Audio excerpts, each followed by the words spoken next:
Speaking of defensemen, because I am phenomenal with my segues, I'm an artiste, if you will. Look at this nice jersey that my co-host is wearing. I have two of them. I got them when they were cheap. But he is wearing the one, the only Oliver Ekman-Larsson.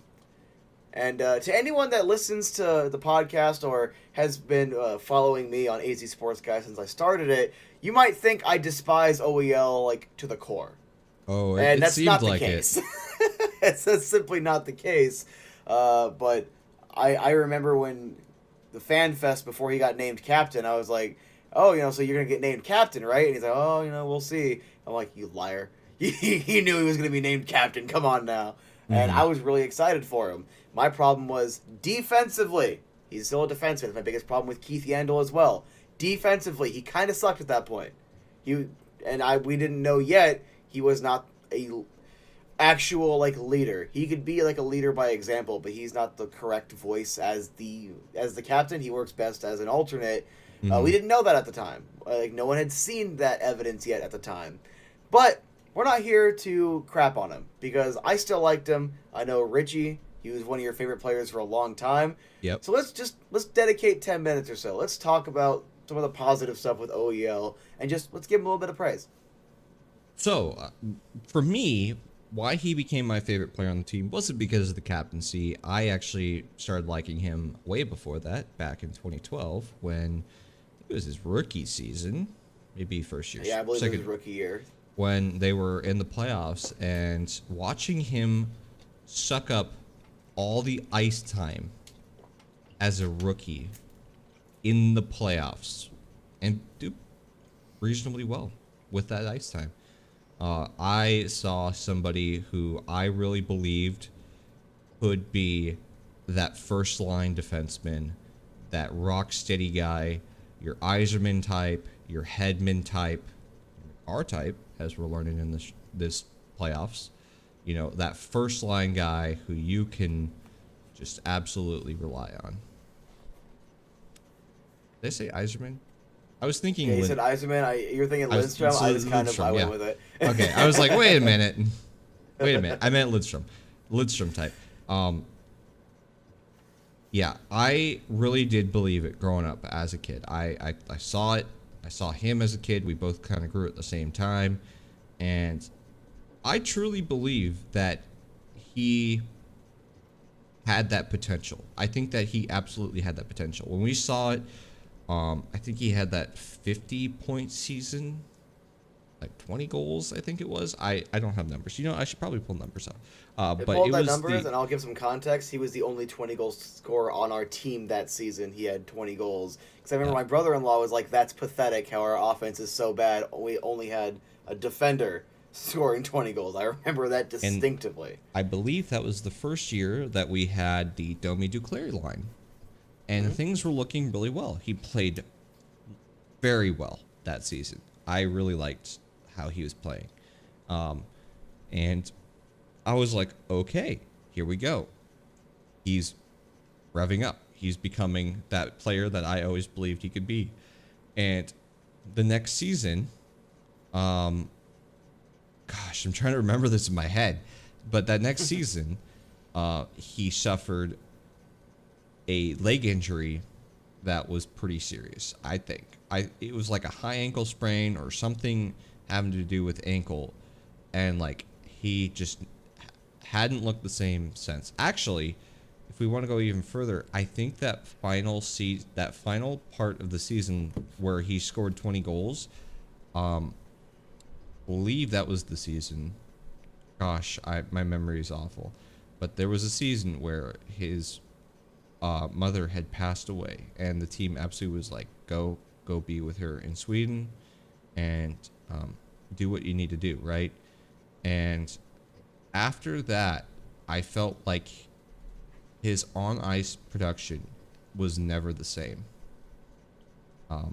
I think it was a combination of things. I don't think it was just that's unfortunate event.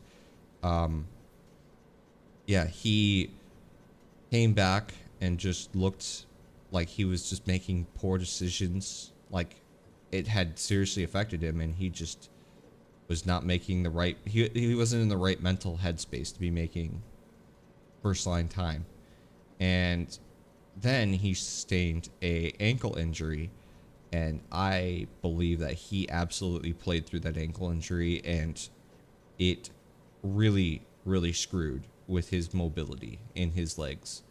And a guy who went from being able to race with anybody in the NHL down the ice no longer could.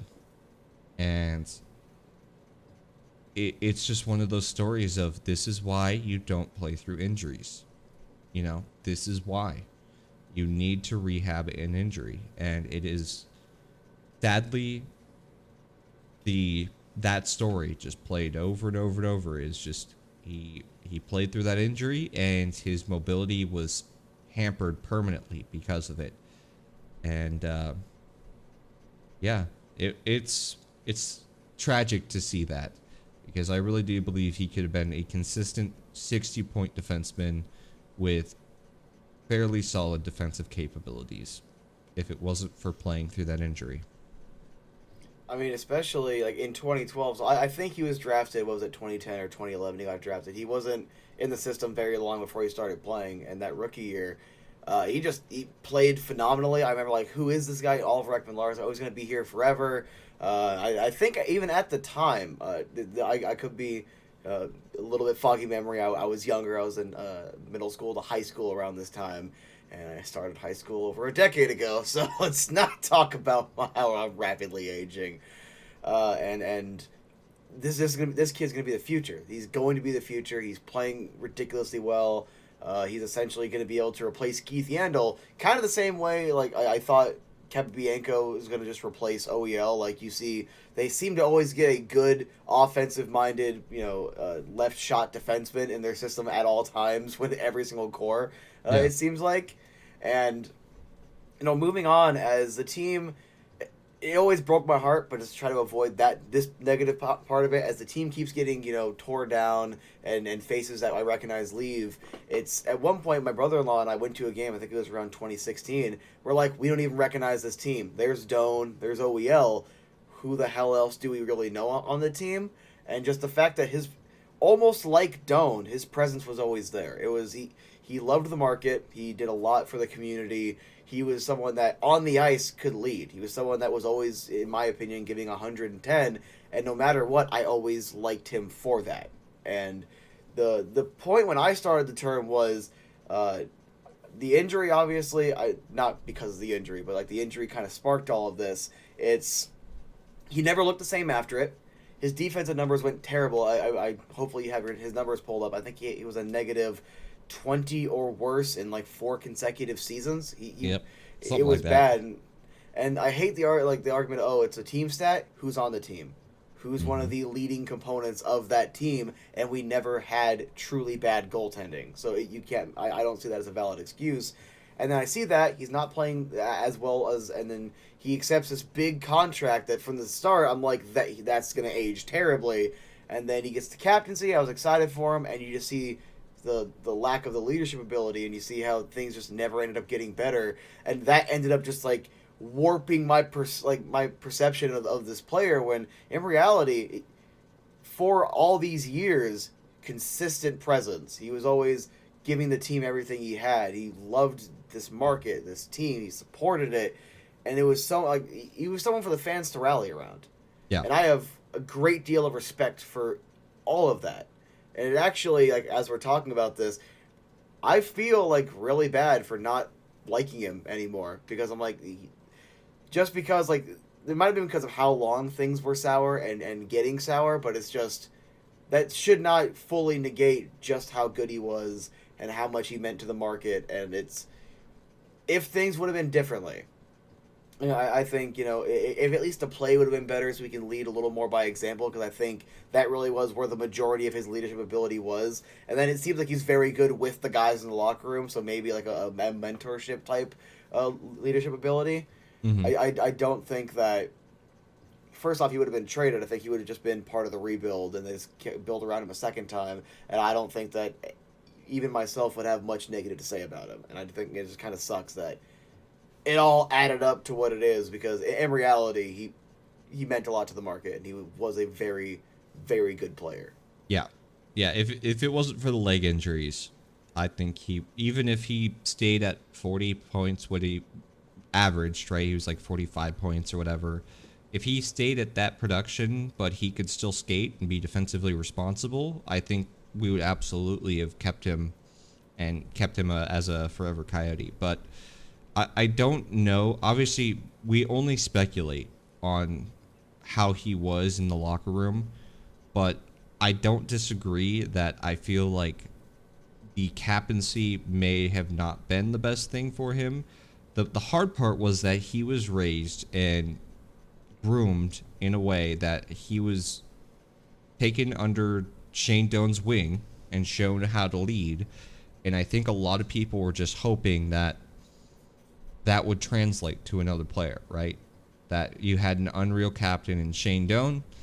He teaches you how to lead, and then you hand the reins over to Ekman-Larsson to lead. I don't know how that was internally. Obviously, in the locker room, none of us can know because we weren't there. But it did feel like that, where it didn't seem like he was taking control of the room and leading. He could lead by example, but sometimes people need a kick in the ass. You know, you're not playing well enough. You need somebody to come and tell you you're not playing well enough. We need more out of you. And I don't know if that was ever done. With that being said, though, I have to point out that this is why, even though it sucks losing all of our favorite players, this is why when you're going through a rebuild or you are a losing team, this is why you trade everybody out. Because people become attuned with losing, and they become okay with losing. You want people to have that hatred of losing and wanting to win every game. And so even though it sucks watching Armstrong throw everything away, you know, Garland gone, Devo gone, you know, most likely Chikrin, I'm curious to see how that'll go. I'm happy with him staying or going, but probably gone. You know, everybody's leaving, and the reason for that is because you got to get new blood in, and it's absolutely the right idea because of that reason with how OEL is. You know, like, I think that he became attuned with this. Yeah, we lost, you know,